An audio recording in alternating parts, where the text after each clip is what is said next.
అరే మామ క్రికెట్ ఆడి 3 రోజులు అయిందిరా, ఈ రోజన్నా బాగా ఆడదాం రా. సరేరా. ఏరా మామ. అరే మామ నేను ఆడతారా? నువ్వా? నేనైతే ఆడిపించుకునే లేదు రే, పోలే. అరే తమ్ముడు వాడిని కూడా ఆడిపించుకోవచ్చు కదరా. పోనా వాడు బాలికి డబ్బులు ఇడు అన్ని మేమే తెచ్చుకోవాలి, ఎందుకు నా వాడు ఆడిపించుకోవాలా? ఏరా తమ్ముడు ఇవ్వలేదా నువ్వు? మా ఇంట్లో పరిస్థితి బాగాలేదన్నా, అందుకని నాకు డబ్బులు ఇరినా. అరే వాళ్ళ ఇంట్లో పరిస్థితి బాగాలేవంట కదరా, ఆడిపించుకోవచ్చు కదరా. అన్న వానైతే మేము తెరిపించుకో, మేమిద్దరైతే సింగిల్స్ ఆడతాం, ముగ్గురైతే అవ్వదు. సరేరా వీని టీం కొంటాం, ఆడదామా? ఆడదామన్నా. అరే వేస్తున్నా ఆర్రా.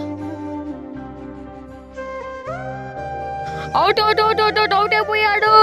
రే తమ్ముడు నా అడుగు నువ్వే ఆడేసారా? అన్న నీ అట్ నువ్వే కదా నాడాలి, వాడు ఎట్లా ఆడతాడు? రే తమ్ముడు ఇప్పుడు నీ ప్రాబ్లం ఏంటి? వాడు డబ్బులు ఇవ్వలేదనే కదా, వాటి బదులు నేను ఇస్తా. కానీ ఒకటి గుర్తు పెట్టుకో, స్నేహాన్ని డబ్బుతో కాదు మనసుతో చూడండి, అర్థమైందా? అన్నా సారీ అన్న, ఇంక నుంచి కలిసి ఉంటామన్నా.